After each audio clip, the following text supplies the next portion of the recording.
దేవుని పరిశుద్ధమైన నామమునకు స్తుతి స్తోత్ర మహిమలు కలుగును గాక. ఆమేన్. హల్లెలూయా.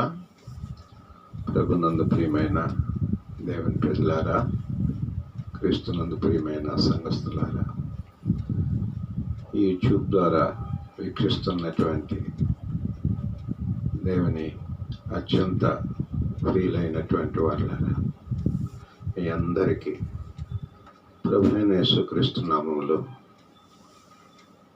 శుభములు, వందనాలు తెలియజేస్తూ ఉన్నాను. దేవుని మహాకృపను బట్టి మరొక పునరుత్థాన ఆదివారంలోనికి, అనగా 8వ మాసం 9వ దిన ఉదయకాల సమయంలోనికి మనలందరినీ కూడా దేవుడు తన ఉచితమైన కృపలో గత కాలం అంతా, అనగా మన బ్రతుకు కాలం మొదలుకొని నేటికి ఈ 2020 సంవత్సరం 8 మాసాలు, ఈ 9వ దినం 2వ పునరుత్థాన ఆదివారంలోనికి మనలందరినీ కూడా తన ఉచితమైన కృప చేత, ప్రేమ చేత మనలందరినీ సజీవులుగా ఉంచి ఆయన కృపాసనం ఎదుట చేర్చుకొని తన ఘనమైన పరిశుద్ధమైన నామమును మనందరం కూడా కీర్తించి, స్తుతించి, ప్రార్థించుకుంటకు దేవుడు తన కృప చూపినందుకు మనందరం ఆయనకి ఎంతో రుణస్థలం. ఇటు భాగ్యాన్ని, ఇటు ధన్యతను, ఇటు అనుకూలతను, ఇటు మంచి వాతావరణాన్ని, మరి ఎందరికో లేనటువంటి ఇటు భాగ్యాన్ని మనకి ఈ మాసంలో, ఈ వారాన ఇటు విధంగా వాళ్ళకి సమకూర్చినందుకు ఆలపిస్తున్న తండ్రికి, చూస్తున్న తండ్రికి మనందరం ఒక్కసారి 2 చేతులెత్తి ఆ మహోన్నతునికి కృతజ్ఞతాస్తోత్రాలు చెల్లుతాం. హల్లెలూయా, హల్లెలూయా, హల్లెలూయా, హల్లెలూయా. మంచిది ప్రభునందు ప్రియులారా, మీరందరూ బాగున్నారని నేను ప్రభుని బట్టి స్తుతిస్తూ ఉన్నాను. ఎందుకంటే మనందరం కూడా దేవుని ఆశ్రయంలో దినదినము ఆయన కృపా వాత్సల్యతను బట్టి మనం జీవించున్నవారు. పోయిన వారం మనం నేర్చుకున్నాం, ఆయన వాత్సల్యత అనుదినము మన ఎడల నూతనముగా పుట్టుచున్నది కనుకనే మనందరం నిర్మూలం కాకున్న వారము. కాబట్టి ఇది నాన్న సజీవులంగా ఆయన పాదాల వద్ద మహోన్నతిని దయవలన మరలా ఆయన విలువైనటువంటి, బలమైనటువంటి, సజీవమైనటువంటి, జీవము కలిగిన మాటలు ద్వారా మేలు పొందటానికి దేవుడు మనల్ని ప్రేమించినందుకు కృతజ్ఞతాస్తోత్రాలు చెల్లిస్తూ ఉన్నాను నేను. మరి ఈ సమయంలో దేవుని యొక్క మాటలను పరిశుద్ధ గ్రంథములో అపోస్తుడైన పౌలు కొరింథీ సంఘానికి రాసినటువంటి పత్రిక, 2వ కొరింథీ పత్రిక 5వ అధ్యాయం 20వ వచనాన్ని చదువుకుందాం. కావున దేవుడు మా ద్వారా వేడుకొనున్నట్లు మేము క్రీస్తుకు రాయబారులమై దేవునితో సమాధాన పడుడని క్రీస్తు పక్షముగా మిమ్మును బతిమాలుకొనుచున్నాను. మరలా ఈ భాగాన్ని నేను చదువుతున్నాను. బైబిల్లో ఉన్న వారు శ్రద్ధగా మీ గ్రంథంలో ఉన్నటువంటి మాటలను చూడవలసిందిగా, ధ్యానపూర్వకంగా చదవలసిందిగా ప్రభుపైకి మనం చేస్తున్నాం. కావున దేవుడు మా ద్వారా వేడుకొనున్నట్టు మేము క్రీస్తుకు రాయబారులమై దేవునితో సమాధాన పడుడని క్రీస్తు పక్షముగా మిమ్మును బతిమాలుకొనుచున్నాము. దేవుడు తన మాట మనందరి వెనుకల్లో దీవించి ఆశీర్వదించును కాక. ప్రార్థన చేసుకుందాం. చిన్న ప్రార్థన. పరిశుద్ధుడు అయిన మా తండ్రి, మమ్మలను మిక్కిలుగా ప్రేమించిన మా ప్రియ రక్షకుడా యేసయ్యా, ఈ పరిశుద్ధమైన నామమునకు స్తుతులు, వందనాలు, స్తోత్రాలు చెల్లిస్తున్నా. ఇదిగో నాన్న, ఈ దినం మాకు ఇచ్చిన సుదినం, శుభదినం, పండుగ దినం, పునరుత్థాన దినం.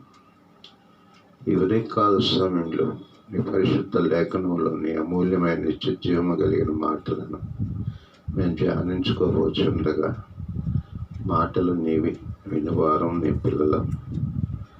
పరిశుద్ధాత్మ తండ్రి, నీ మాటలు మా బ్రతుకులకు, మా జీవితాలకు ఎంతో వెలుగై ఉన్నవి తండ్రి.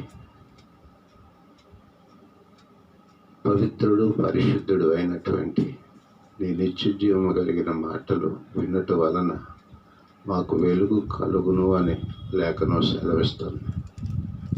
నాయన, నీ వాక్కును పంపించి అలనాడు మా పితరులను స్వస్థపరిచిన దేవుడు కనుక ఈ దినాన్ని కూడా నీ వాక్కును, నీ దీన సేవకు నన్ను మరుగుపరిచి నాతో మాతో మాట్లాడి మమ్మల్ని అందరినీ స్వస్థపరచండి. నీ నిత్యమైనటువంటి వెలుగులో మమ్మల్ని నడిపించండి. ఈ భయంకరమైన దినాల్లో నీ వాక్యం చేత అనుదినం నాయన నీ నామాన్ని స్తుతిస్తూ, నీ వాక్యానుసారంగా జీవిస్తూ, నీ రాకడ పర్యంతం వరకు నమ్మకంగా నీ వాక్య వెలుగులో జీవిస్తూ, నీ రాకడ పరిశుద్ధపడి బ్రతుకులు మాకు ప్రసాదించమని యేసుక్రీస్తు నామం పేట వేడుకుంటున్నాను పరమ తండ్రి. ఆమేన్. మంచిది పురమనంతులారా, చదవబడిన మాట. అపోస్తలుడు పౌలు తన సేవా పరిచర్యలో కొరింథీ సంఘానికి వచ్చినప్పుడు ఆ సంఘంలో ఉన్నటువంటి దేవుని ప్రియులైన పిల్లలైన వారితో ప్రభు పలుకుచున్నటువంటి మాటలను, అనేక విషయాలు వారికి కూలంకుషంగా తెల్లగా తెలియపరిచి, ఇక్కడ ఒక విశిష్టమైనటువంటి మాట ఆ సంఘానికి బోధిస్తూ ఉన్నాడు, బయలుపరుస్తూ ఉన్నాడు, తెలియజేస్తూ ఉన్నాడు. ఈ మాట చూస్తే దేవునితో సమాధాన పడండి. ఎవరితో? దేవునితో సమాధాన పడండి అంటూ చెబుతూ, పైగా మాట చెప్పే విధానం పౌలు గారు బతిమలాడుకుంటున్నాను అంటున్నారు. దేవుని స్తోత్రం, హల్లెలూయా. బతిమాలుకునే పరిస్థితి విశ్వాసులకి ఒక దైవసేవకుడు, ఒక అభిషక్తుడు, దేవుని చేత బలముగా వాడబడుతున్నటువంటి, దేవుని యొక్క చేత మండుచున్నటువంటి, దేవుని కృప చేత అన్ని తలాంతులు, అన్ని కృపావరాలు కలిగిన గొప్ప దైవసేవకుడు అపోస్తలుడైన పౌలు. అటువంటి దైవసేవకుడు క్రీస్తును ప్రకటిస్తూ, ప్రభువుని ప్రకటిస్తూ, తండ్రి అయిన దేవునిని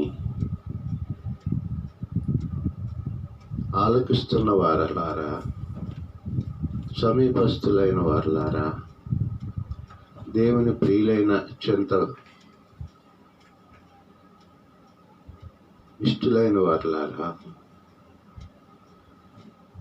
పౌలు గారికి తన హృదయంలో ఈ ప్రియులైన వారందరినీ చూస్తూ ఉన్నప్పుడు వారిలో దేవునితో ఐక్యత, ప్రేమ, సమాధానం లేనటువంటి పరిస్థితి కనబడుచున్నది కనుక బతిమలాడుకుంటున్నాను అంటున్నాను. దేని కొరకు బ్రతిమలాడుతాం? సర్వసాధారణంగా మనం కూడా బతిమలాడుతాం. వద్దు నాయన, కాస్త పని చేసి పెట్టా, నేను వెళ్ళలేకపోతున్నాను, బజార్కి వెళ్తున్నా కనుక కాస్త ఈ పని చేసి పెట్టిన ఆయన అని ఏదైనా కానీ ఓపిక సన్నగిల్లో వెళ్ళలేని పరిస్థితితో ఇటువంటి సందర్భాలు సర్వసాధారణంగా మనం పిల్లలను బ్రతిమలాడుకుంటాం. ఏదైనా పని చేసి పెట్టమను, ఏదో సహాయం చేయమని. ఆ బ్రతిమలాడే విధానం ఎదుటివానికి ఇష్టమైతే, అంగీకారం అయితే,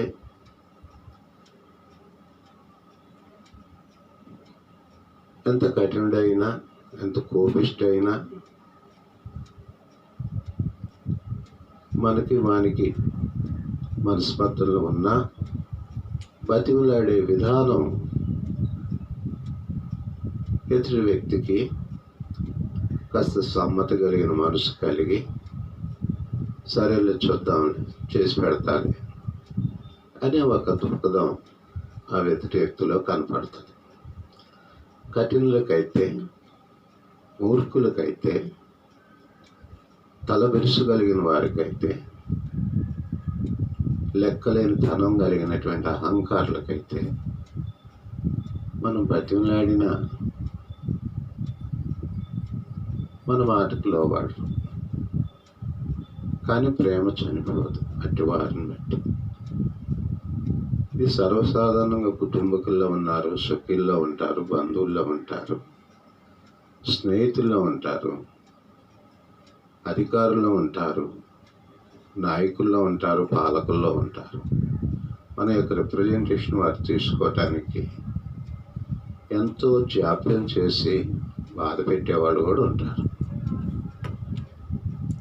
ఎందుకంటే మన రిప్రజెంటేషన్ అటువంటిది, అంటే మన కోరిక అటువంటిది, మన యొక్క అవసరం అటువంటిది. కానీ క్రీస్తునందు ప్రియమైన దేవుని బిడ్డలారా, క్రీస్తుని ఎరిగినటువంటి దేవుని పిల్లలమైన మనకు పరిశుద్ధాత్మదేవుడు కోరుకుంటుంది ఏంటంటే, దేవునితో నువ్వు సమాధానపడు, దేవునితో సౌహాసం కలిగినడు, దేవునిని ప్రేమించు, దేవుని సన్నిధికి వెళ్ళు, దేవుని మాటలు శ్రద్ధగా ఆలకించు, దేవుని వాక్యానుసారంగా జీవించు. దేవుని మనల్ని అందరినీ కూడా ఆయన తన కృప చేత ఈ లోకంలో తన మహిమ కొరకు కన్నాడు. నువ్వు విలువైనటువంటి దేవుని జనాంగానివి, నువ్వు దేవునికి ఇష్టడైన మనుష్యుడవు అని ప్రవక్తల ద్వారా, దైవ సేవకుల ద్వారా, దేవుని సేవకుల ద్వారా, దేవుని విశ్వాసుల ద్వారా, దేవుని అభిషక్తుల ద్వారా, ఈనాడు దేవునికి దూరస్తులైనటువంటి వారిని బట్టి దేవుడు ఇటు అభిషేకం కలిగినటువంటి వారిలో ఎదుటి వారిని బట్టి, వారి క్రియలను బట్టి, వారి నడవడికను బట్టి, వారి ప్రవర్తన బట్టి, వారి యొక్క చెడు వ్యసనాలను బట్టి, వారి నిత్య నరకాగ్నికి జోగాడుతున్నటువంటి పరిస్థితులు కనబడుతున్నప్పుడు మంచి ప్రవర్తన కలిగి ప్రభు సహవాసంలోకి వస్తే నీ జీవితం, నీ బ్రతుకు ధన్యకరం అవుతుందని బతిమలాడుకోవాల్సి వస్తుంది. ఈనాడు దైవసేవకులు, విశ్వాసులు, పరిశుద్ధులు అనేకులు కూడా కుటుంబకులను కానీ, ఆత్మీయులైన వారు, అత్యంత ప్రియులైనటువంటి బంధువులైన వారిని వారి యొక్క ప్రవర్తన బట్టి ప్రభు దగ్గర నడిపించటానికి బతిమలాడుకుంటున్నాం, ప్రయాసపడుతున్నాం, ప్రార్థన చేస్తూ ఉన్నాం. ప్రత్యక్షంగా కనబడుతున్నప్పుడు వేడుకుంటున్నాం, బతిమలాడుకుంటున్నాం. వాళ్ళు గృహాలు దర్శించినప్పుడు మేము ఒక్కోసారి సంవత్సరం 8 మాసాలు అవుతున్న గుడి మాపం చూడనటువంటి భక్తులు ఉన్నారు. ఈనాడు విశ్వాసులు, క్రైస్తవులు అని పేరు క్రైస్తవులు, పేరుకి క్రైస్తవులు, సంవత్సరాలు గతించిపోతున్నా కానీ దేవుని సన్నిధి, సహవాసం, దేవుని మందిరం చూడనటువంటి శ్వాసలు కనబడతారు ఇళ్లలో. ఎందుకంటే అందరూ కూడా గుళ్ళకు వచ్చేవాళ్ళు కాదు, దేవుని సహవాసం ఎరిగిన వాళ్ళు కాదు. సపోజ్ వారి గృహాల్లో పూడికలు జరుగుతున్నా కానీ, ప్రార్థనలు జరుగుతున్నా కానీ ఆ కుటుంబం అంతా కూడా పాల్గొన్నటువంటి పరిస్థితులు కలిగిన బిడ్డలు ఉంటారు ఆ గృహాల్లో. అటువంటి పరిస్థితుల్లో కూడా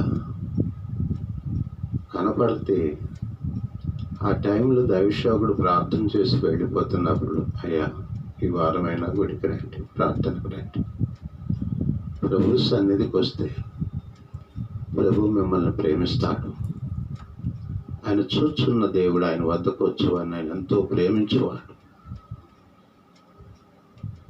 ఆయన మందిరములు ఆయన జనులైన వారందరినీ కూడా ఆయన ప్రత్యక్షంగా ఇష్టపూర్వకంగా ప్రేమించి వారిని దీవించే దేవుడు. నిజమే, భక్తుడైనటువంటి దావీదు కూడా అంటాడు, నా జనులు మందిరమునకు పోదుము అన్నప్పుడు నాకేం కలిగిందట, సంతోషము కలిగిందని ఆనందించాడు. కీర్తన గ్రంథము 131 కీర్తన మొట్టమొదటి వచనంలో అంటాడు, అన్నాడు, కీర్తన గ్రంథము 122 కీర్తనలో మొట్టమొదటి వచనంలో కనపడుతుంది, యెహోవా మందిరమునకు వెళ్ళుదమని జనులు నాతో అనినప్పుడు నేను సంతోషించి తిని. దేవుని స్తోత్రం, హల్లెలూయా. నిజంగా ఈయన కూడా ఎంతో కాలం ఆయన జనులైన వారికి దేవుని రుచి ఎరిగిన వాడు గనక, దేవుని ప్రత్యక్షతలు కనులార చూసిన వాడు, చేసిన వాడు, పొందినవాడు గనక తన జనులైన వారందరికీ కూడా ప్రభుని గురించి ఎంతో చెప్పి ప్రభు తట్టు త్రిప్పాలని ఆశపడినప్పుడు వారు కూడా ఈనాడు ఉన్న సమాజంలో ఉన్నటువంటి పిల్లల వలె ఉండవచ్చు, కుటుంబాల్లో ఉన్నటువంటి బిడ్డల వలె ఉండి వాళ్ళందరూ కూడా ఒకసారి ఎన్నడూ గుడికి రానివాడు, ఎన్నడూ ప్రార్థన రానివాడు, ఎన్నడూ దేవుని సహవాసానికి రానివాడిని ఉండి మందిరానికి వెళ్దాం, ప్రార్థనకు వెళ్దామమ్మా, ప్రార్థనకు వెళ్దాం డాడీ అంటే ఎలా ఉంటుంది? ఎంతో సంతోషం. ఇంతకాలం బ్రతిమలాడు ఉండొచ్చు, వారికి హెచ్చరిక చేసి ఉండొచ్చు, ప్రాధాన్య పడి ఉండవచ్చు, వెళ్ళరా నీ బ్రతుకు బాగవుతుంది దేవుని మందిరానికి పెడితే అని ఎంతోసార్లు హెచ్చరిక గద్దెంపులు జరిగి ఉండవచ్చు. కానీ అటువంటి పరిస్థితి ఆనాటి కాలంలో భక్తుడైన దావీదు కూడా ఇశ్రాయేల్ జనాంగానికి ప్రబోధించి ఉండవచ్చు. వారందరూ ఒక దినాన ఇటువంటి పరిస్థితులు వచ్చినాయి ఏమో మరి.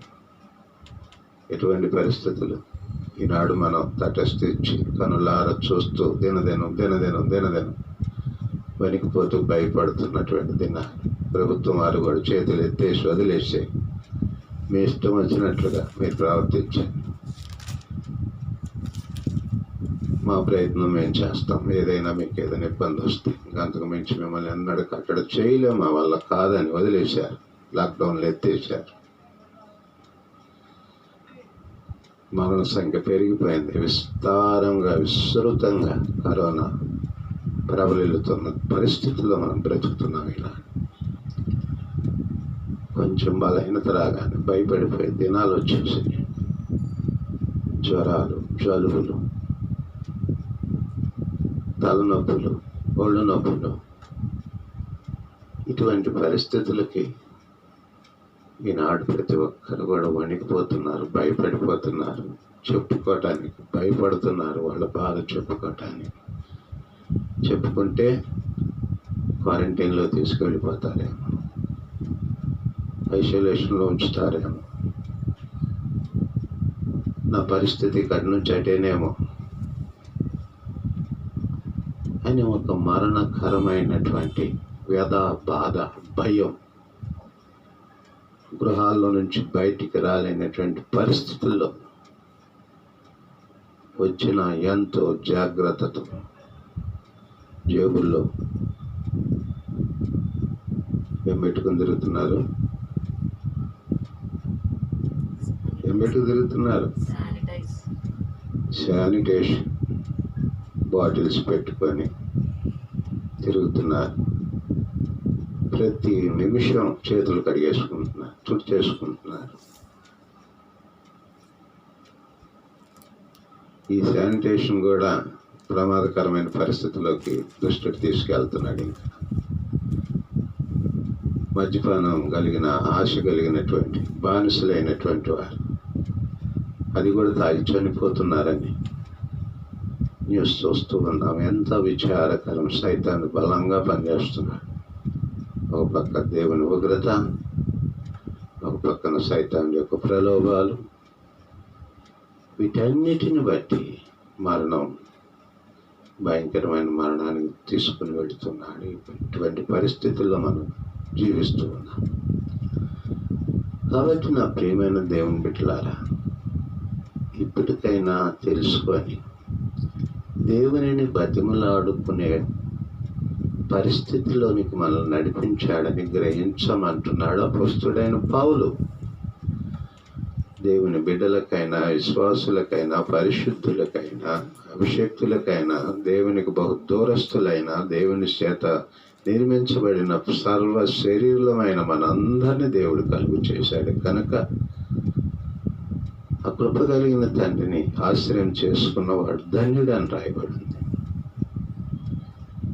128వ కీర్తనలు అంటాడు భక్తుడైన కీర్తనకాడు, యెహోవా యందు భయభక్తులు కలిగి ఆయన త్రోవ నడుచు వారందరూ ధన్యులు.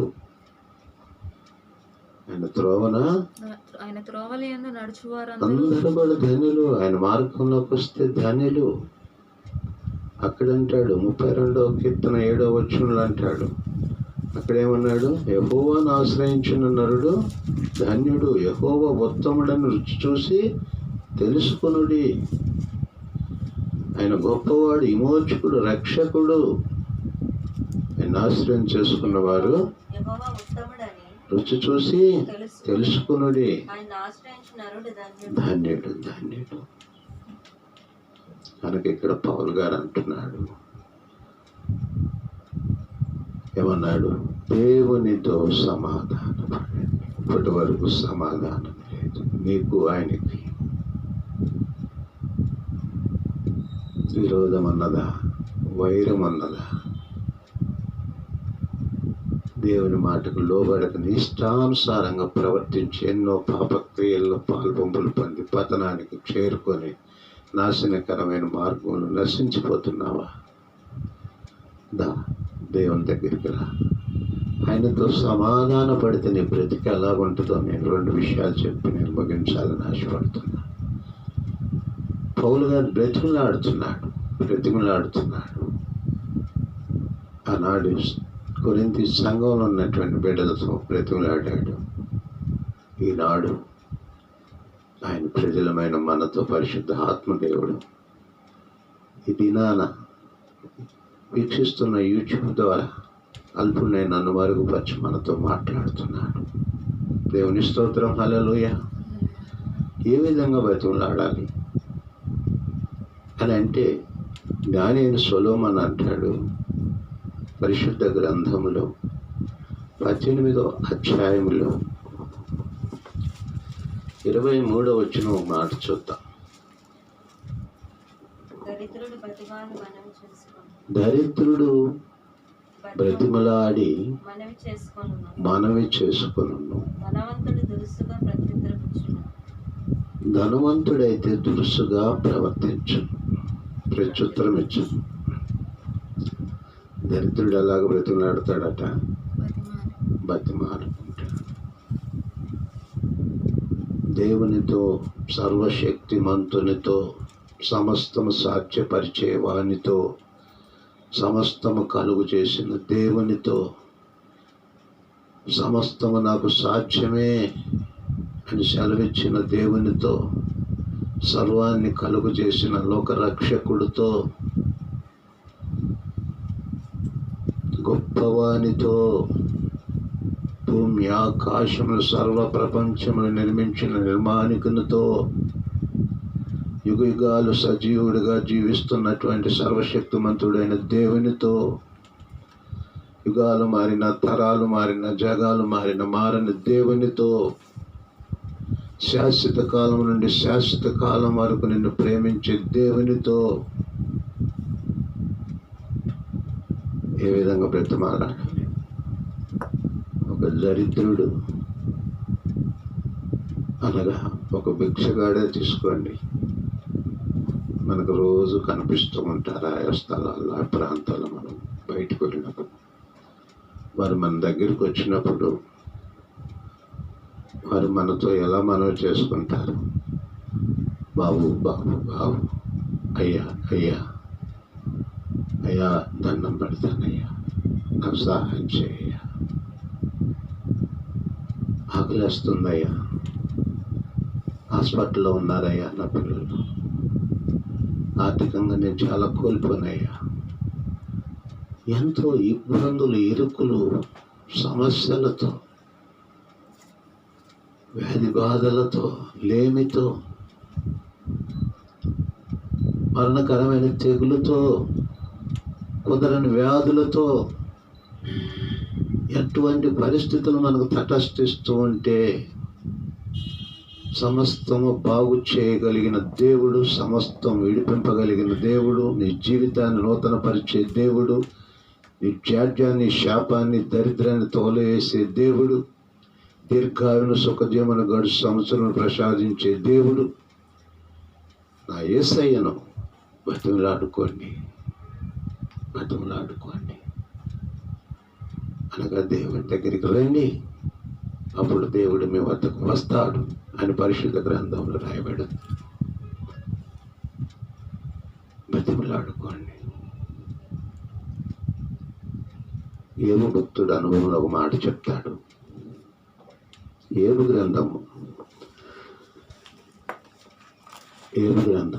33వ అధ్యాయం 26వ వచనములో అట్టి విధంగా బ్రతిమలాడుకుంటే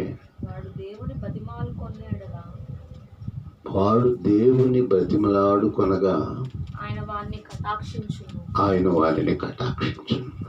హల్లెలూయా. మనం కూడా అంతే కదా.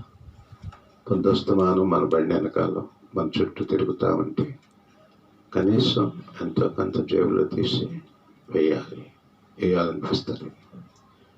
వెయ్యాలి, అది రూలు.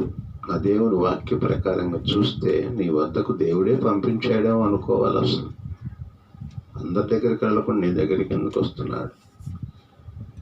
పరిశుద్ధ గ్రంథంలో అంటాడు, ఒక దరిద్రునికి నువ్వు సహాయం చేస్తే అది దేవునికి అప్పించినట్లని రాయబడింది. దేవుని స్తోత్రం. హల్లెలూయా. దేవునికి మనం అప్పించిన వారమా? అంత గొప్ప భాగ్యం కలిగిన వారమా మనం అనుకోవటానికి? ఆ మాట అంటేనే ఒళ్ళు పులకిస్తుంది. దేవునికి అప్పించే అంత భాగ్యమా? ఆయన అట్టి విధంగా పేదలను కటాక్షిస్తాడు. ఆయన దీనులను ఆయనే కలుగు చేశాడు, దరిద్రులను ఆయనే కలుగు చేశాడు, ఐశ్వర్యవంతులను ఆయనే కలుగు చేశాడు. అయితే వారికి దేవుడు నిన్ను ఆశీర్వదిస్తే, వాళ్ళకి ఇస్తే అది దేవునికి అప్పించినట్లు అని రాయబడి ఉంటుంది. Praise the lord. అంతేగాని దురుసుగా అంటాడు అక్కడ రాయబడి ఉంటుంది. సామెతలు అందా చదువుకున్నాం. గర్విష్ఠుడు, అహంకారుడు అయితే దురుసుగా వారి పట్ల ప్రవర్తిస్తుంది. అదే స్థితిలో నువ్వు దేవునితో ఈనాడు ఉన్నావు కనుక బతిమలాడుకోవాల్సిన పరిస్థితి నీకు తటస్థించింది కనుక రక్షింపబడిన దేవుని బిడ్డ నీవు నీ కుటుంబంలోని స్వకీయులని, బంధువులను, ఆత్మీయులను బతిమలాడుకోండి. దేవునితో బతిమలాడుకోవటం నేర్పించాలి. వాడిని బతిమలాడి దేవుని దగ్గరికి నడిపించాలి. ప్రార్థనాపూర్వకంగా నడిపించే పరిస్థితి నీకు దేవుడిచ్చాడు. ఒకవేళ మార్పు చెందితే ఈ విధంగా దేవుని అడుక్కో. ఒకప్పుడు నీకు బహు దూరస్తున్న ప్రభువా, నీ నామాన్ని అవమానపరిచాను, నీ వాక్యాన్ని తిరస్కరించాను, నీ సన్నిధిని అలక్ష్యం చేశాను. ఎన్నోసార్లు నేను నాకు వచ్చినట్టు వ్యాధి బాధల్లో చావు మరణకరమైనటువంటి వ్యాధి బాధల్లో ప్రమాదపు దంచుల్లోకి వెళ్ళిపోయినప్పటికీ, మరణ పరిస్థితుల్లోనికి వెళ్ళినప్పటికీ, గోతికి సమీపించినప్పుడు పరిస్థితుల్లో కూడా నన్ను దైవ సేవకుల ద్వారా, దేవుని బిడ్డల ద్వారా హెచ్చరిక చేసినప్పటికీ నేను దూరం అయిపోయాను, నీకు దూరం అయిపోయాను, నేను దుఃఖపరిచాను అని పశ్చాత్తాపడి దేవుని దగ్గరికి రావటానికి సమాధానపడు, దేవునితో సమాధానపడే పరిస్థితి వచ్చింది నీకు ఇప్పుడు.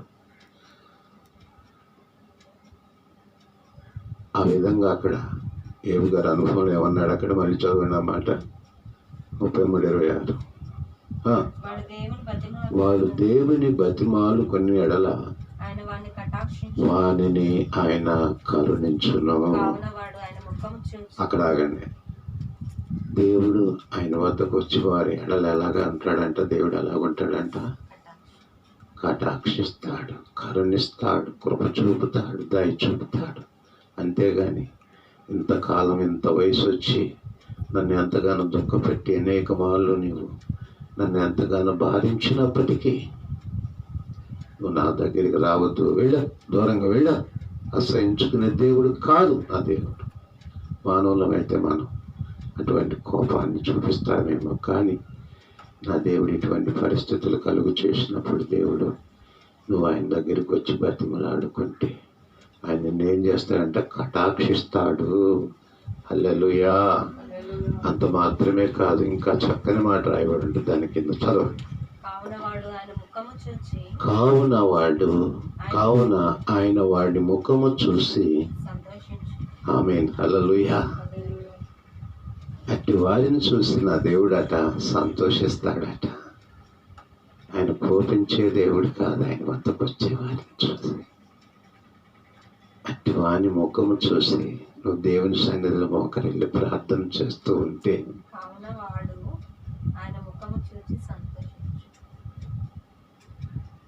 వాడు ఆయన ముఖం చూసి, ఎందుకు నిన్ను కరుణించాడు కనుక, నీకు కటాక్షం కలుగు చేశాడు కనుక, కోపపడలేదు కనుక, నిన్ను చూసినప్పుడు ఆయన నిన్ను బట్టి ఆనందిస్తాడు. ఎందుకంటే కీర్తన గ్రంథంలో రాస్తాడు. కీర్తన గ్రంథం 5వ అధ్యాయంలో 11వ వచనంలో ఒక శ్రేష్టమైనటువంటి అనుభవం దావీదు గారు చెప్తాడు. అక్కడ నిన్ను ఆశ్రయించిన వారందరినీ, నిన్ను ఆశ్రయించిన వారందరూ సంతోషిస్తారు. నువ్వే వారిని కాపాడుదో గనుక వారు నిత్యము ఎల్లప్పుడూ ఆనందధ్వని చేయు. నిజమే, నీవు ఆయన వద్దకు నువ్వు వస్తే ఆయన కరుణిస్తాడు, నిన్ను ఆనందింపు చేస్తాడు. ఇక్కడ ఏమి కూడా అదే అంటున్నాడు. వాడు ఏమవుతాడు, ఆయన చూసినప్పుడు సంతోషిస్తాడు. దేవుని దగ్గరే నీకు సమాధానం ఉంది, దేవుని దగ్గరే నీకు సమృద్ధి ఉన్నది, దేవుని దగ్గరే నీకు సంతోషం ఉన్నది, దేవుని దగ్గర నీకు శాంతి ఉన్నది. ఆయనే నిన్ను నన్ను సృష్టించిన సృష్టికర్త, సర్వ సృష్టికర్త, సమస్తం కలుగు చేసిన వాడు, యుగాలు సజీవుడు. ఆయనే నిన్ను నన్ను ప్రేమించి లోకానికి వచ్చి నీ పాపముల నిమిత్తం, నా పాపముల నిమిత్తం, పరిహార్థ నిమిత్తం సిలువలో బలి అయిన నా యేసయ్య. దేవుని స్తోత్రం, హల్లెలూయా. అటువంటి దేవుడు మనకు సమీపంగా ఉన్నాడు. ఇంకా అంటాడు, ఏ భక్తుడు అంటాడు, ఏబు గ్రంథం 8వ అధ్యాయంలోకి వద్దాం. నీ జీవితం, నా జీవితాన్ని నా దేవుడు ఏ విధంగా మారుస్తాడో చూద్దాం. 8వ అధ్యాయం 5వ వచనం నుండి చదువుకుందాం. నీవు జాగ్రత్తగా దేవుణ్ణి వెతికిన ఎడల సర్వశక్తుడకు దేవుణ్ణి బతిమాలుకొనిన ఎడల, సర్వశక్తిమంతుడైన దేవుణ్ణి బతిమాలుకొనిన ఎడల, ఏంటంట, సర్వం కూడా, సర్వం మీద అధికారము కలిగిన, సర్వభౌమ అధికారము కలిగిన నా దేవుడు అనేసాయి. ఏం భక్తుడు చెప్తున్నాడు, నువ్వు జాగ్రత్తగా దేవుని వెతికిన ఎడల, అనగా భయభక్తులు కలిగి దేవుని దృష్టికి విధేయుడివై, దీనుడివై, ఈ లోకాన్ని, పాపాన్ని, శాపాన్ని, ఈ లోకంలో ఉన్న వ్యసనాలను, ఈ లోకంలో ఉన్న ప్రతి విధమైనటువంటి హేయకరమైనటువంటి దేవునికి అయస్కరమైన మార్గాలను విడిచిపెట్టి పరిపూర్ణముగా దేవుని హత్తుకొని దేవుని కృపచేత మారు మనసు, పాప క్షమాపణ, రక్షణ పొంది దేవుని వాక్యానుసారముగా అనుదినం దేవుని వాక్య వెలుగులో నడుస్తూ ఉంటే నీ బ్రతికి ఇంకా ఎలా ఉంటుందంటే, ఇక్కడ హెచ్చరిక చేస్తూ ఉన్నాడు భక్తుడని ఏబు తన అనుభవంలో చెప్తున్నాడు. ఏబు గ్రంథములో భక్తుడైనటువంటి బిల్దాదు చెప్తున్నాడు. బిల్దాదు ఇలాగ చెప్తున్నాడు, ఏబుతో చెప్తూ ఉన్న మాటలు ఇవి. నువ్వు జాగ్రత్తగా దేవుని వెదికిన ఎడల, సర్వశక్తుడకు దేవుని బతిమాలు కొనిన ఎడల, నీవు పవిత్రుడివై, ఇందాక చెప్పాను, పవిత్రుడివై అంటే అపవిత్రమైనది ఏమైన క్రియలు, దేవునికి అంగీకారమైన బ్రతుకు మార్చుకొని నూతనమైన నవీన స్వభావం ధరించుకొని ప్రాచీన స్వభావాన్ని విడిచిపెట్టాలంటే మారుమనసు పొందాలి, రక్షణ పొందాలి. ఓ నా ప్రియమైన దేవుని బిడ్డలారా, దేవుని వద్దకు వచ్చేవాడు ఆయన ఉన్నాడని, ఆయన వెతకు వారికి ఫలము దయచేయవాడని నమ్మవలను అని పోయిన వారు నేర్చుకున్నాం. నిజమే, దేవుని దగ్గరకు వచ్చే బిడ్డలు ఎలా ఉండాలి, ఆయన నమ్ముకున్న బిడ్డలు ఎలా ఉండాలి, ఆయన కటాక్షం కావాలనుకున్న వాళ్ళు ఎలా ఉండాలి, దేవుని యందు విశ్వాసం ఉంచాలి, దేవుని లేఖనాలను నమ్మాలి, ప్రభువుని కలిగి జీవిస్తూ భయభక్తులు కలిగి దేవుని దృష్టికి ఇష్టలుగా, ప్రియులైన పిల్లలుగా ప్రవర్తిస్తూ దినదినము కూడా పవిత్రుడిగా ఉండాలి, పరిశుద్ధుడిగా ఉండాలి. దేవుడు నిన్ను తన విలువైన రక్తం చేత నన్ను విలువపెట్టి కొనుక్కున్నప్పుడు అపవిత్రమైనది ఏది కూడా నీలో కనబడవు. కీర్తనకాడు అంటాడు 97:10 అంటాడు, యెహోవా ప్రేమించువారులారా, యెహోవాను ప్రేమించువారులారా చెడుతనమును అసహించుకునుడి అంటాడు. ఆమేన్, హల్లెలూయా. దేవుని ప్రేమించే వాళ్ళు ఇంకా అసహ్యమైన కార్యాలు ఉంటున్నాయి. దేవునికి అసహ్యమైన కార్యాలు నీవు ఉండకూడదు. నీలో నాలో అసూయ, ద్వేషం, కక్ష, క్రోధం, ఆశాలే హేయమైనటువంటి కార్యక్రియలన్నీ కూడా దేవునికి అంగీకారములు మీ దగ్గర ఉంటున్నాయేమో, వాటిని అసహించుకోవాలి. కనుక ఇక్కడ అంటున్నాడు, దేవుని బతిమాలు కొనిన ఎడల, నువ్వు జాగ్రత్తగా దేవుని దగ్గరకు వచ్చి బ్రతిమలాడుకునే ఎడల, ఇంకా నువ్వు పవిత్రుడు అయి యథార్థవంతుడు అయిన ఎడల, నిశ్చయముగా ఎటువంటి సందేహము లేకుండా నీ జీవితాన్ని, నా జీవితాన్ని ఆయన ప్రేమించి మన ఎడలట శ్రద్ధ నిలుపుతాడట. హల్లెలూయా. ఆయన నీ యందు శ్రద్ధ నిలిపి నీ నీతికి తగినట్టుగా నీ నివాస స్థలాలను వర్ధిల్ల చేస్తాడు. Praise the lord. హల్లెలూయా. అది నీ స్వాధీనంలోనే ఉంది, నీ స్వాధీనంలోనే ఉంది. నీ జీవితం, నీ బ్రతుకు ఆ దేవుడు మరొకసారి జ్ఞాపకం చేస్తున్నాడు. ఇది నాన్న, నువ్వు ఎలాగ ఆశీర్వదించబడాలంటే కొన్ని నీకు నిబంధనలు దేవుడు బయలుపరుస్తూ ఉన్నాడు. ఆయన వాక్కులను నీకు బయలుపరుస్తూ ఉన్నాడు. నువ్వు పవిత్రుడిగా ఉండాలి, యథార్థవంతుడిగా ఉండాలి దేవుని దృష్టికి. అప్పుడు ఆయన నీ యందు శ్రద్ధ నిలుపుతాడట.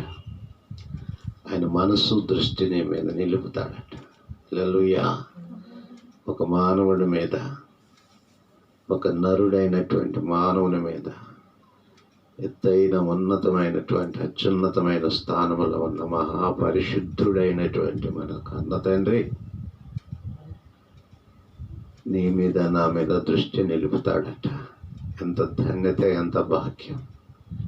అప్పుడు నువ్వు ఏ చీకటిలో తిరిగినా, ఏ తెగుల మధ్య తిరిగినా, ఎటువంటి భయంకరమైనటువంటి మరణకరమైనటువంటి వ్యాధుల మధ్య సంచారం చేస్తూ ఉన్నా ఏ అపాయము నీ గుడారాన్ని తాకదని దేవుని వాక్యం సెలవిస్తుంది.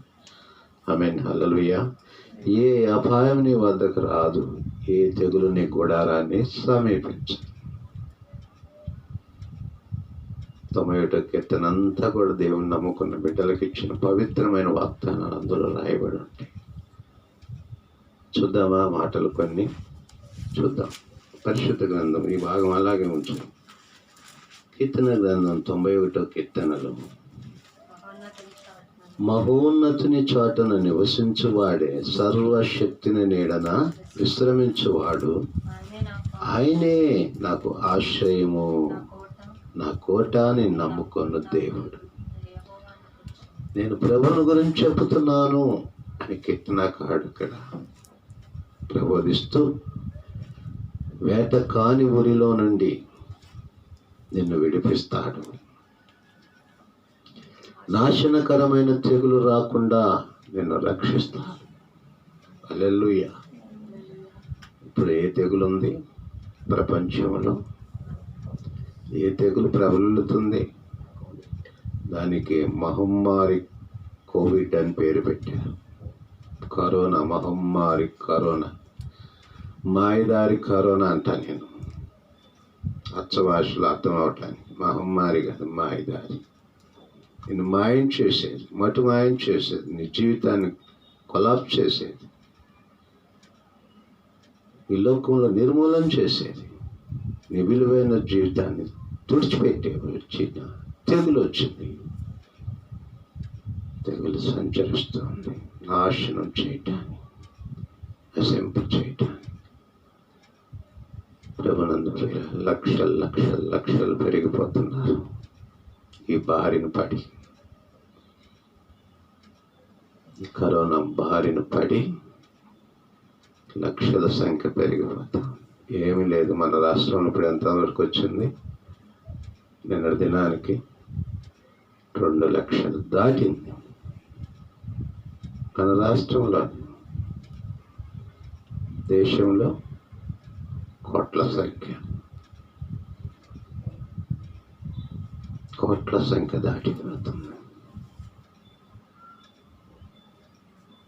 ఇప్పటికైనా దేవునితో సమాధానపడు. దేవునితో సమాధాన పడటానికి అపోస్తలుడైన పౌలు అన్నాడు కొరింథీ సంఘాన్ని బతిమాలుకున్నాడు. ఈనాడు దేవుని బిడ్డ, నీ జీవితం వర్ధిల్లాలంటే, ఈ బారి నుండి తప్పించబడి రక్షింపబడి దేవుని ఆశీర్వాదం పొందుకోవాలంటే, సజీవుడైన జీవము కలిగిన దేవుడు యేసు వద్దకు రా. యూట్యూబ్ ద్వారా, ఈ యంత్రశబ్దం ద్వారా దేవుడు పిలుస్తున్నాడు నిన్ను, నన్ను. అంటున్నాడు ఇక్కడ, నాశనకరమైన తెగులు నుండి నిన్ను రక్షిస్తాడు. ఆయన తన రెక్కలతో నిన్ను కప్పుతాడు. నీ మీద వైరస్ రాకుండా ఆయన రెక్కల చేత భద్రపరచబడతావు.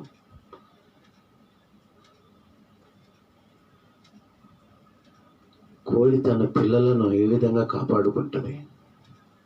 ఆకాశము నుండి గద్ద పిల్లలను చూసి అవి ఆహారం తీసుకుంటూ అటు ఇటు తిరుగుతూ ఉంటాయి. తల్లి మాత్రం గమనిస్తూ ఉంటుంది, వాటి వెనక ఫాలో అవుతూ. ఆకాశం నుండి గద్ద సడన్గా దిగినప్పుడు ఆ పిల్లలన్నీ కూడా తల్లి రెక్కలు చాపి దాని కింద చేర్చుకుంటుంది, భద్రపరచుకుంటుంది. అంత మాత్రమే కాదు, ఎంతో క్రోధముతో ఆ గద్దను తరుముకోవటానికి పరిగెట్టుతూ ఉంటుంది. మనం భౌతికంగా ఈ లోకంలో పక్షులు అయినటువంటి కోడిని చూసినప్పుడు అంత భద్రత ఆయనకు ఉంది. ఆయన చేత రూపించబడి ఆయన పోలికలో సృష్టించుకున్న ఆయన బిడ్డమైన నీవు, దేవుని సన్నిధితో సమాధాన పడకుండా బ్రతుకుతున్న నీవు, ఇప్పటికైనా దేవుడు కరుణించి దినాన ఈ లైవ్ ద్వారా మాట్లాడుతున్న మాటలను శ్రద్ధగా ఆలకించి ఆయన రెక్కల కిందకి రా, దాచిపెడతానంటున్నాడు. ఆయన రెక్కలు సురక్షితం. మలాకీలు అంటాడు, ఈ ఆరోగ్యకరమైన రెక్కలు అంటాడు. వద్దులే మతి అవసరం. ఆయన రెక్కల కింద నీకు స్వస్థత, ఆయన రెక్కల కింద రక్షణ, ఆయన రెక్కల కింద నీ జీవితం ఆశ్రయంగాను ఆశీర్వాదకరంగా ఉంటుందని సెలవిస్తూ ఇక్కడ అంటున్నాడు. ఇంకా 5వ వచనం, రాత్రి వేళ కలుగు భయముకైనను, పగటి వేళ ఎగురు బాణముకైనను, మధ్యాహ్నం అందు పాడు చేయి రోగముకైనను, చీకటిలో సంచరించు తెగులుకైనను నువ్వు భయపడకుండా. ఆ తెగులకి పగలు లేదు, మధ్యాహ్నం లేదు, రాత్రి లేదు. ఎటు నుంచి ఎటు వస్తుందో ఆ వైరస్, భయపడుతున్నాం. ఇంట్లోనే కొంతమంది దాక్కొని ఉంటున్నారు, బయటకు వెళ్తే ఏ వైపు నుంచి అటు వస్తుందో అని భయపడేవాళ్ళు ఈనాడు చాలామంది. ఇల్లు దాటి గడప దాటిన వాళ్ళు బోల్డ్ మంది ఉన్నారు. బయటకు వెళ్తే గాలిలో ఉందట అని భయపడుతూ దాక్కునే వాళ్ళు ఉన్నారు, కోకళ్ళు ఉన్నారు. ఆ దేవుడు సెలవిస్తున్నాడు, భయపడవు. సర్వోన్నతుడు ఆయన, సర్వశక్తిమంతుడు. మధ్యాహ్నం పగలు రాత్రి కలుగు భయానికి భయపడుతూ దాక్కుంటున్నామేమో. ఇక్కడ అంటున్నాడు 10వ వచనం, నీకే అపాయము రాదు, ఏ తెగులు నీ దేహం అనే గుడారం సమీపించదు, నువ్వు నివాసం ఉండే గుడారం అనే నీ గృహానికి సమీపించు. నువ్వు నిబ్బరం కలిగి, ధైర్యం కలిగి ఈ లోకంలో దేవుడిచ్చిన ఆయుష్ కాలాన్ని, దీర్ఘాయువును, సుఖజీవన గడు సంవత్సరాలను ధరించుకొని ఆయన పిలుపు కొరకు ఈ లోకంలో నువ్వు జీవిస్తూ అనేకులను దేవుని తట్టు త్రిప్పుతూ ప్రభు మహిమార్థమై జీవించే బ్రతుకు జీవితాన్ని దేవుడు మనకిచ్చాడు. నమ్మిన వారు ప్రభుని స్తుతిద్దాం. హల్లెలూయా. ఏ గ్రంథంలో అంటున్నాడు కదా, నువ్వు పవిత్రుడివై యథార్థవంతుడు అయిన ఎడల నిశ్చయముగా ఆయన నీ యందు శ్రద్ధ నిలిపి నీ నీటికి తగినట్టు నీ నివాస స్థలాన్ని వర్ధిల్ల చేయను. అప్పుడు నీ స్థితి మొదట కొద్దిగా నుండి నన్ను తుదకు నువ్వు మహావృద్ధి పొందుదవు. దేవునికి స్తోత్రం. హల్లెలూయా. నీ స్థితిని, నీ పరిస్థితిని మార్చివేయగలిగిన దేవుడు. ఆమేన్. హల్లెలూయా. నీ దారిద్ర్యపు స్థితిని, నీ శాపగ్రహమైన స్థితిని, నీ వ్యాధి బాధల చేత సతమతమవుతూ అశాంతి అసమాధానంతో జీవిస్తున్న జీవితాలను మొదట నీకు ఎటువంటి పరిస్థితి ఉన్నదో అటువంటి స్థితి నుంచి ఉన్నతమైన స్థితిలోనికి నడిపించిన దేవుడని వాక్యం సెలవిస్తుంది. మొదట నీ స్థితి కొద్దిగా ఉండినది, తుదకు నువ్వు మహా అభివృద్ధి పొందుతావు. దేవుడు అటువంటి ఆశీర్వాదం ఇది నా ఆదివారం శ్రద్ధగా ఆలకిస్తున్న ప్రియమైన దేవుని బిడ్డలారా, దేవునిలో నువ్వు వృద్ధి పొందాలి, దేవునిలో నువ్వు మహా అభివృద్ధి పొందాలి. దేవుడు నిన్ను ఆశీర్వదించి తన ఆశీర్వాదాల చేత అలంకరించి తన నిత్య మహిమ కొరకు నిన్ను ఏర్పరచుకోవాలని ఇటువంటి భయంకరమైన దినాల్లో, ఈ కడవరి దినాలు, ఈ దుర్దినాల్లో, ఈ అపాయకరమైన దినాలు, ఈ చేట దినాలు, ఈ మహమ్మారి కరోనా వ్యాధి కలిగినటువంటి బలహీనత కలిగిన వ్యాధుల మధ్య సంచరిస్తున్న జీవితాల్లో నుంచి నిన్ను తప్పించి రక్షించాలని నా దేవుడు ఆశపడుతున్నాడు. నిన్ను దీవించాలని ఆశపడుతున్నాడు. అటు దీవెన ఆశీర్వాదాలు దేవుడు తన కృప చేత ఈ దినాన ఈ వర్తమానం ఆలకించిన ప్రతి ఒక్కరి జీవిత వారి కుటుంబాల్లో దేవుడింటి గొప్ప ధన్యతలు అలంకరించి వారి కుటుంబాలను వారి నివాస స్థలాలను వర్ధిల్లింపచేసి ఆశీర్వదించి నడిపించును గాక. ఆమె ప్రార్థన చేసుకుందాం. అందరి తల్ల వంచి కన్నులు మూసుకుని. సకల ఆశీర్వాదములకు కారణభూతుడా, సర్వోన్నతమైన స్థలములో అత్యున్నతమైన సింహాసనాసీనుడా, మహాపరిశుద్ధుడు అయిన మా తండ్రి, మమ్మల్ని మిక్కిలిగా ప్రేమించిన ప్రియ రక్షకుడు యేసయ్యా, నీ పరిశుద్ధమైన నామమునకు, నీ అపరంజి పాదములకు మా శిరస్సులు వంచి నమస్కరిస్తూ స్తుతులు అర్పిస్తూ ప్రార్థన చేస్తూ ఉన్నాను. ఈ 2020 సంవత్సరం 8వ మాసం 9వ దినం 2వ పునరుత్థాన ఆదివారం ఈ ఉదయకాల సమయంలో ఈ పరిశుద్ధ లేఖనములో నుంచి నీ అమూల్యమైన నిత్యజీవము కలిగిన మాట, దేవునితో సమాధానపడుడి. ఆయన అపోస్తుడైన పౌలు నాడు కొరింథీ సంఘాన్ని బతిమిలాడుకున్నట్లుగా ఈ దినాన నన్ను మరుగుపరిచి మాతో మాట్లాడి నీ మహిమగలను వాక్కులు చేత మమ్మల్ని పలకరించిన దేవుడవు తండ్రి, మాట్లాడిన జీవమగలిగిన దేవుడు నాయన, మమ్మల్ని మిక్కిలుగా ప్రేమించి విలువైన వర్తమానం చేత మమ్మల్ని తృప్తిపరిచిన దేవుడు నాయన. అవును తండ్రి, సర్వశక్తిమంతుడు అయిన దేవుడు, సమస్తము సాధ్యపరిచే దేవుడు నాయన. నీ వద్దనే మాకు సమాధానం అన్నది, నీ దగ్గరే మాకు సంతోషం అన్నది, నీ దగ్గరే మాకు శాంతి ఉన్నది, నెమ్మది ఉన్నది, నీ దగ్గరే మాకు నిత్య జీవం అన్నది ప్రభువా. అటువంటి గొప్ప భాగ్యం నీ పిల్లలమైన మా కుటుంబాలకు, మా నివాసాలకు, మా గృహంలో నివసిస్తున్న బిడ్డలకు ఇచ్చిన ఆయన మా నీతికి తగినట్లుగా మమ్మల్ని వర్ధిల్లింప చేయాలని, తుదకు మేము మహావృద్ధిలో ఉండాలని నువ్వు ఆశ కలిగి మాతో మాట్లాడిన విలువైన మాటలు మా హృదయాన్ని ప్రతిష్ఠించుకొని భద్రపరచుకొని నీ లేఖనానుసారంగా బ్రతుకుతూ జీవిస్తూ నీ రాకడ కొరకు కనిపెట్టుకుంటూ నాయన ఈ లోకంలోనైనా నీ మహిమార్థమై నీ బలమైన చేతులు సాక్షులుగా బ్రతికే జీవితం మాకు ప్రసాదించమని ఈ ట్యూబ్ ద్వారా ఆలకిస్తున్న ప్రతి కుటుంబాన్ని, చేరి ఉన్న నీ బిడ్డలమైన మా కుటుంబాలను, సంఘాలను సిద్ధపరచమని, రాకడ కొరకు ఆయత్తపరచమని యేసుక్రీస్తు నామం పెట్ట బ్రతిమలాడి స్తుతించి అతి వినవతో వేడుకుంటున్నాను పరమ తండ్రి. ఆమేన్. పరమ తండ్రి అయిన దేవుని యొక్క ప్రేమ, మన ప్రభుడు, మన ప్రియ రక్షకుడు, మన విమోచకుడైన యేసుక్రీస్తు వారి యొక్క కృప, పరిశుద్ధాత్మ దేవుని యొక్క అన్యోన్యమైన సహవాసం, ఆయన సన్నిధి, సమాధానం, ఆదరణ, ఆశీర్వాదం చేరి ఉన్న ఆయన బిడ్డలమైన మనందరికను యూట్యూబ్ ద్వారా వీక్షిస్తున్న అత్యంత ఆత్మీయులైనటువంటి దేవుని పిల్లలైన వారందరికీ ప్రభును ప్రేమించు సకల పరిశుద్ధులకును ప్రభు సదాకాలము తోడే నడిపించును గాక. ఆమేన్. God bless you. అందరికీ ప్రభు నామములో మరొకసారి శుభములు, వందనాలు తెలియజేస్తూ ఉన్నాను.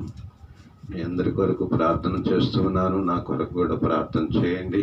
మా కుటుంబం, మా పరిచయాలను దేవుడి స్తరింపి ఆశ్రయించులాగున మరి దేవుని కృపను బట్టి మరి అనేక దినాల నుంచి ఈ ఎపిసోడ్లోకి వచ్చి మరి దేవుని వర్తమానం అందిస్తూ ఉండగా చక్కగా ఆలోచిస్తున్నారు, వీక్షిస్తూ ఉన్నారు.